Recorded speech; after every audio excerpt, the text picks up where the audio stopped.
Hello and welcome to Tech Deals. Will it play Overwatch on the $170 Ryzen 5 2400G with the integrated Vega 11 integrated graphics? Yes, it will. In fact, it plays very well. I have two benchmark results for you today in this video. Chart at the end of the video, but I'm going to show you some gameplay from two different runs.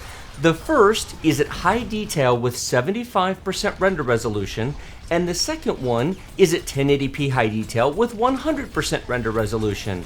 Now, the reason I did this is because 1080p, of course, makes it nice and crisp rather than lowering the actual display output resolution, but a 75% internal render resolution provides a fairly substantial performance boost while still making the game look pretty nice.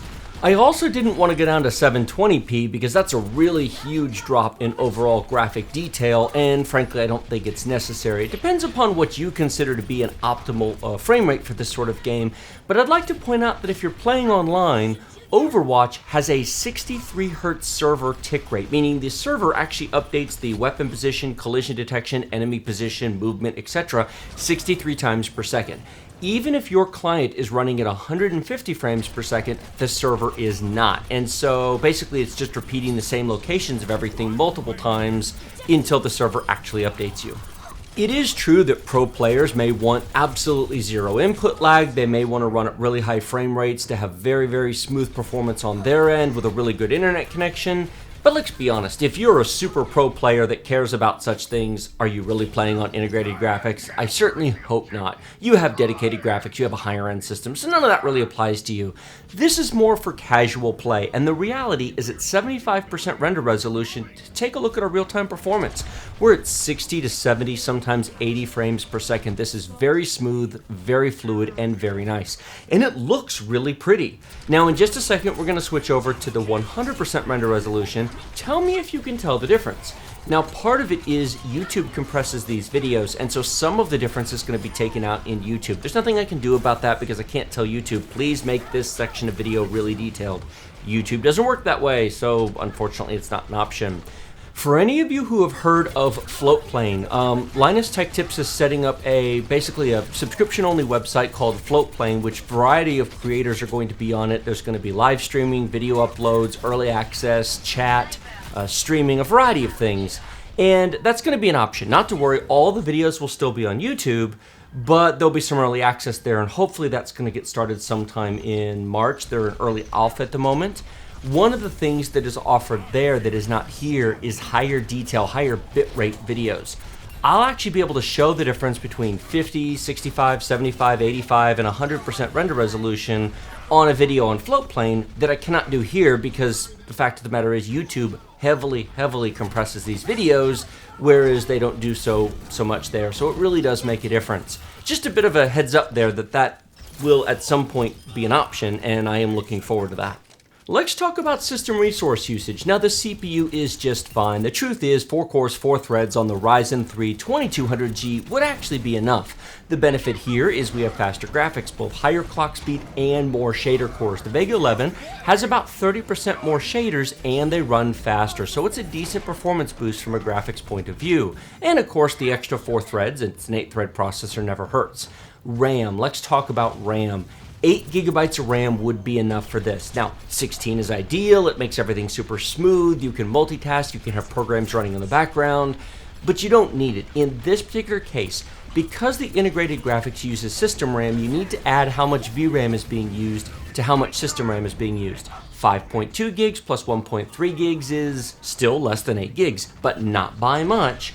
This is a totally clean test machine, and if you've got a computer with background tasks running, or you're multitasking, or your web browser's open, none of which was the case here, yeah, then you probably want 16 gigs. And it just lets everything be very fluid and smooth, but you could get away with 8, and I know RAM prices are kind of expensive right now. I am recording this voiceover in March of 2018, so if 8 gigs is all you can do, yes, this will play in 8 gigs. Now that's the end of the 75% render resolution. This is 100% render resolution. Take a look at our frame rate. It's still quite good, but it's below 60 frames per second instead of above 60 frames per second. But that really shouldn't surprise you. If they were both above 60, I probably wouldn't have done both. I'd have just shown you the 100 and said, hey, it's over 60, there's no problem. Does this look better? Well, on my end it does. When I look at the actual captured video, the actual gameplay, yes, it is a bit better. It's not a huge difference, and the truth is, you notice it when you freeze frame it or when you really just stop and look at the scenery and look at the characters. When you're actively playing the game, yeah, you really don't notice because there's so much going on, explosions and blasting and everything. It kind of all blends together after a while. Unless you're really, really picky about such things, 75% is actually not bad. System RAM resource usage hasn't really changed. We're at about 5.3 gigs on the main system RAM, and we're about 1.3 on the VRAM. Now this is a completely different battle set at a different time. I ran 2 full benchmarks, and of course you'll see those results here in just a minute. But if I was going to play on this system, would I run at 100% or would I run at 75%? I'd run at 75%. I'd take the extra frame rate. It just makes it much smoother in terms of holding 60 frames per second closer to a minimum rather than sort of being an average-ish, although it doesn't do that either.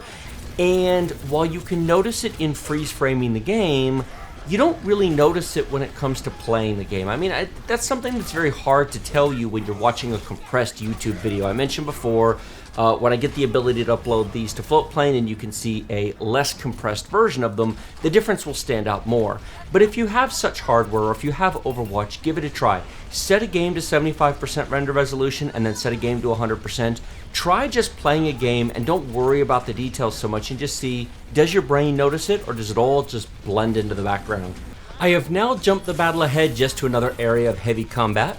This is just to show you a lot more going on, to show you the frame rate drops at 100% resolution while there's a lot going on. Look, we got multiple people in the air, we got rockets going everywhere. This is a pretty busy engaged section, so this is a fairly decent representation of an intense heavy combat situation. There aren't going to be too many places in this game that are worse than this, possibly with different characters or different maps, but not terribly. This is pretty engaging. So the frame rate is still really good. We're still really close. You could compromise. Instead of 75 versus 100, you could choose 85%, or you could try medium detail at 100%. The choice is ultimately up to you. Here's the big takeaway. Wow. Integrated graphics, 1080p resolution, high detail, absolutely totally playable. You don't need a dedicated graphics card. These AMD Ryzen APUs are incredible values for the money. That brings us to the benchmark chart. Average on the left, 75% render, 72 frames per second, 100% render, 52 frames per second. There's a 20 FPS difference between 75% and 100. It's ultimately up to you as to whether or not those numbers are good, whether or not you want the better detail, or something in between. But the 1% low and the 0.1% low are perhaps the more interesting numbers. While you can maintain almost 60 frames per second at 100% render resolution, the minimums, 39 and 33, aren't even close. At 75% render resolution, you maintain almost 60 frames per second 99% of the time. That's really where the difference is. It's not the average, it's the lows and the 0.1% lows. The reason that 75% render felt smoother, even though it wasn't dramatically faster, is those lows and the dips, not the averages. 72 versus 52, it's okay, it's nice, but really it's the difference in the minimums that really tells the tale, and that's why I would play at 75% render and not 100. Like this video if you like it, share it with your friends if you loved it. Remember to subscribe to my channel with that big huge red button directly below. Post your comments below the video and check the video description for links and details. Links to Amazon and Newegg for both of these APUs, the Ryzen 3 and the Ryzen 5. Links to my full playlist of Will It Play. Links to all of the Will It Plays for this particular APU and a bunch of other stuff down there. Please check them out. Thank you so much for watching. I will see you in my next video.